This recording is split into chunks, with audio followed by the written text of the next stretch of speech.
Hello, everyone. I'm Tuhin Chakraborty, and I'm a PhD student at Columbia University in the Natural Language Processing Group. And I am currently in New York City talking to you guys. So today I'll be talking about neurosymbolic methods for creative text generation. And before I go on to give this talk, I definitely want to thank all my collaborators, including my PhD advisor, Smaranda Murishan at Columbia, my frequent collaborator, Nanyun Peng at UCLA NLP, my friend Debanjan Ghosh, who is at ETS, and my colleagues Irina Gurevich and Kevin Stoy at UKP at TU Darmstadt. So the theme of this talk today is going to be about generating figurative language. And we want to generate figurative language to promote creativity in natural language generation and make agents humorous or engaging. For control generation of figurative language, we lack large amount of training data and need to find ways to automatically create data or use unsupervised approaches. NLP models lack common sense and connotative knowledge required for modeling these tasks, so we need to explicitly account for them.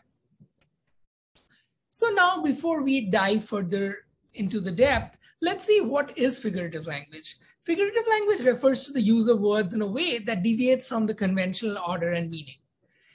And the content of this talk today is going to be about three types of figurative language generation. First being sarcasm, second simile, and third will be metaphor. So we will start by hearing how we can generate sarcasm as a type of figurative language. And this is work published last year at ACL. So the title of our work is R3, Reverse, Retrieve, and Rank for Sarcasm Generation with Common Sense Knowledge. And this is work done in joint collaboration with Debanjan, my PhD advisor, Smaranda Murishan, and Nanyun Peng. So what is sarcasm? Sarcasm is a figure of speech used to mock or convey contempt. For example, someone says, "Nice perfume. How long did you marinate in it?" Or, "I made the genius choice of selling my car right before I decided to move." So sarcasm, as you can see, has several factors. It needs to be evaluative, which means that it should talk about something good or bad. So as you can see here, "Nice perfume, how long did you marinate in it?" Here, basically, there is some sort of bad evaluative judgment. It should also be based on a reversal of balance between the literal and the intended meaning. So as you can see here, selling the car before moving is basically a bad choice, but the speaker employs genius. It should also be based on a semantic incongruity with the context, which can include shared common sense or world knowledge between the speaker and the addressee. So as you can see here, that we all know that selling the car before moving is basically a bad choice because the speaker will be needing it. So basically, this is semantically incongruent to our common sense or connotative knowledge. It should also be based at some target, and it should also be relevant to the communicative situation in some way.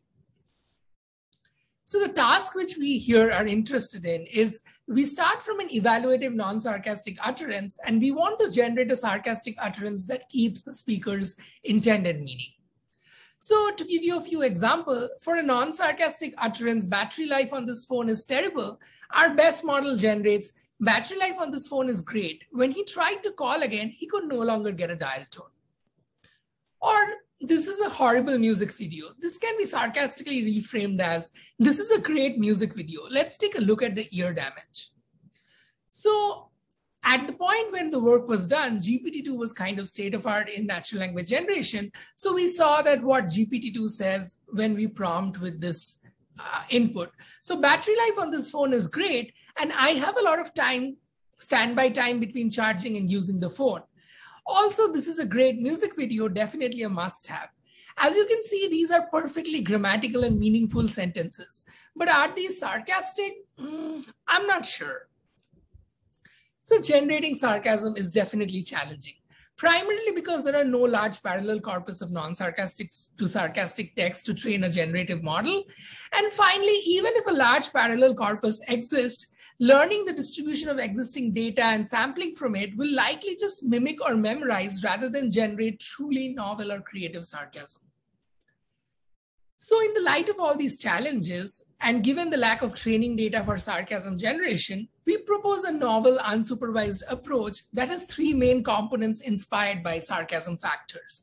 These being reversal of valence, retrieval of common sense context, and ranking of semantic incongruity. These three R's combine to form R3, which is our system name. So let's see how we can make the sarcasm better. So for a non-sarcastic utterance input, zero visibility in fog makes driving difficult.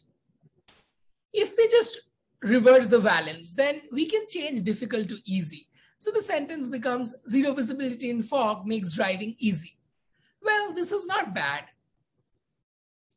But what happens if we retrieve a common sense context? So we know that zero visibility in fog makes driving difficult because it's more likely to cause accidents. So what happens if we just retrieve a common sense context containing accident and then append it to the first valence reversed output?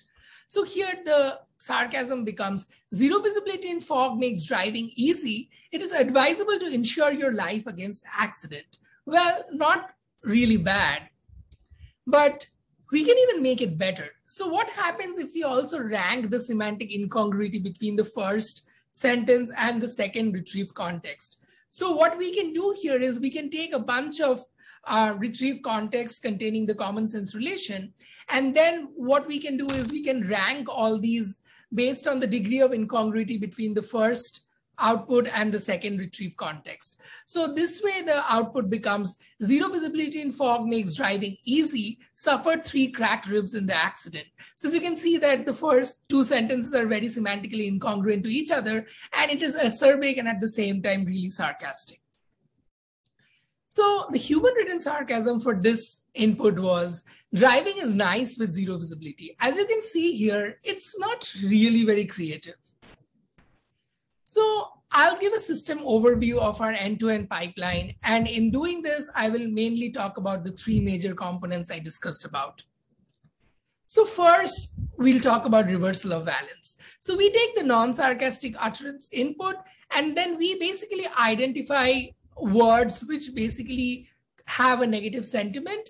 And then what we are going to do is we're going to replace them with their antonyms using WordNet. So for zero visibility in fog makes driving difficult, we can change difficult to easy. Next component is retrieval of common sense context. So how do we go about doing this? So what we can do is we take the non-sarcastic utterance input and then we pause tag it and then basically extract noun, verbs, and adverbs, and then basically feed it to Comet. Now, as you can see on the corner in the top, right, Comet is basically a GPT model fine-tuned on ConceptNet. And through this fine-tuning, what happens is this Comet model acts as an adaptive knowledge model, which can produce common sense relationship in demand. So for example, zero visibility in fog makes driving difficult. If you feed this to Comet, it tells you that it causes accident, get ticket, visibility problem, visibility loss, or you lose your car. For our work, particularly, we employ the causes relation and take the first topmost beam, which means that here we will only honor accident. So we take the input, we extract the noun, verbs, and adverbs, and then we feed this to Comet. And then Comet tells you that it causes accident. Now then, once we get the common sense keyword, what we're going to do is we're going to take a retrieval corpus and then find words and find sentences which contains this particular common sense keyword, accident, either in the beginning or in the end of the sentence. So as you can see here, example, suffered 3 cracked ribs in the accident. I injured my spine in a riding accident. Now we have already reversed the valence of the input, and then we also have retrieved all sort of common sense context containing accident. Now, how do we combine these two and basically rank based on semantic incongruity? So we take the first input, that is the reversal of valence, and then we also take each common sense context. And then what we do is we form candidate pairs for natural language inference. Now, natural language inference is a popular task in NLP, which tells us if 2 sentences entail each other or contradict each other. There is no direct model for basically measuring the degree of incongruity. So we basically here use NLI as a proxy task. And to measure the degree of incongruity between the 2 sentences, what we basically do is we take a Roberta large model, which is fine-tuned on the multi-NLI dataset, and then basically compute the incongruity or the contradiction scores between sentence A and sentence B, which means the valence reversed output and the common sense context. And then we basically rank all these retrieve context based on the degree of incongruity or the contradiction scores and take the most highest incongruent sentence and then append it to the first valence reverse output. So then the resulting sarcasm becomes zero visibility in fog makes driving easy, suffered 3 cracked ribs in the accident.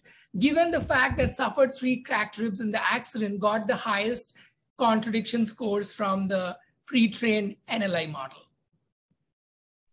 So as you can see here, reversal of valence, retrieval of common sense context, and ranking of semantic incongruity fit together to form R3, which is our end-to-end pipeline. So now that we have successfully generated sarcasm, we also need to evaluate how good or bad these are. So to do this, we create a test set of 150 randomly selected non-sarcastic utterance. And the evaluation criteria for this are creativity, sarcasticness, humor, and grammaticality.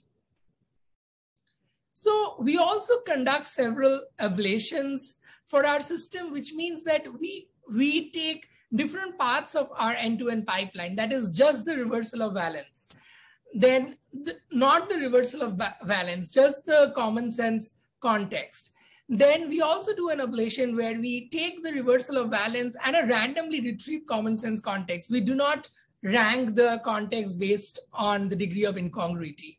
We also compare with the state-of-art hybrid reinforced sequence-to-sequence model published by Mishra et al. At EMNLP.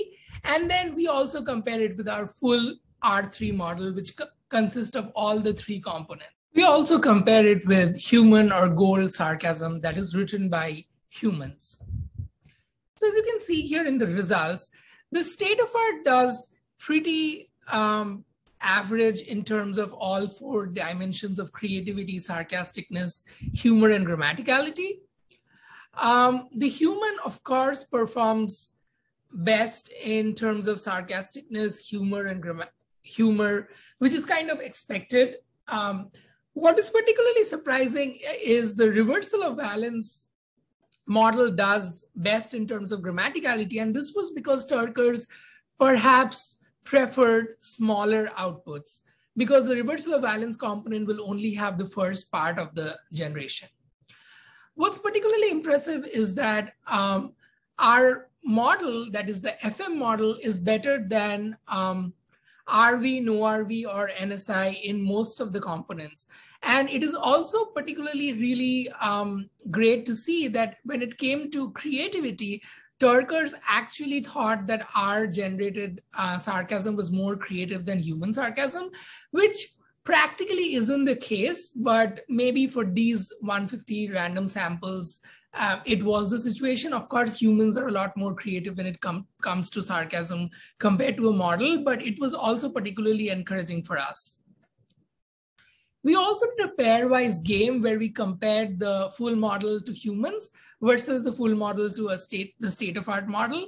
And we saw that when it came to a pairwise comparison, in sarcasticness, humans won 55% of the times compared to our model 34%.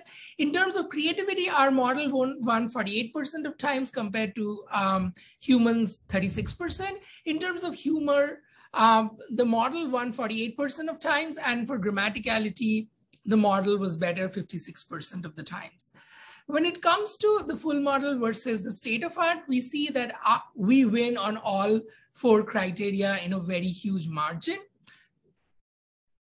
And to summarize, big LMs mimicking existing materials are not likely to generate truly novel and creative sentences. Structure and inductive biases are needed. We propose a theoretically inspired approach and use retrieve and edit method employing common sense knowledge to generate novel sarcasm without necessarily training on sarcasm corpora. Our system is much better than existing baselines, but it's still behind human performance. And hopefully this was enough motivating for you in terms of creative and figurative language generation and why it's hard and interesting. And I'm excited to talk more about the other forms of figurative language in the coming parts. Stay tuned. Thank you.